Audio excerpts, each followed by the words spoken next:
ദുബായിലേക്ക് കർണാടകയിൽ നിന്ന് നിക്ഷേപം ആകർഷിക്കാൻ ദുബായ് ചേംബർ ഓഫ് കൊമേഴ്സ് അധികൃതർ ബംഗളൂരിലെത്തി. 71 ഇന്ത്യൻ നിക്ഷേപകരുമായി ബംഗളൂരിൽ ചർച്ച നടത്തിയതായി ദുബായ് ചേംബർ അധികൃതർ അറിയിച്ചു.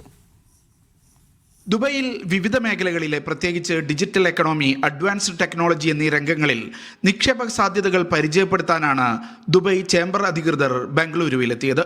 CEO മുഹമ്മദ് അലി റാഷിദ് ലൂത്തയുടെ നേതൃത്വത്തിലുള്ള സംഘം കർണാടകയിലെ നിക്ഷേപകരുമായി ചർച്ച നടത്തി.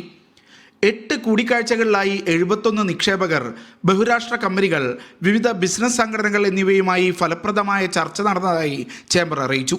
CII Karnataka, FKCCI Karnataka, FICCI Karnataka state council, NASSCOM deep tech തുടങ്ങിയവ ചർച്ചയിൽ പങ്കെടുത്തിരുന്നു. ഇന്ത്യയിൽ നിന്ന് നിക്ഷേപകരെ കണ്ടെത്താൻ 2018 മുംബൈയിലും കഴിഞ്ഞ വർഷം ബംഗളൂരുവിലും ദുബായ് ചേംബർ റെപ്രസെന്റേഷൻ ഓഫീസ് തുറന്നിരുന്നു. Media 1 Dubai.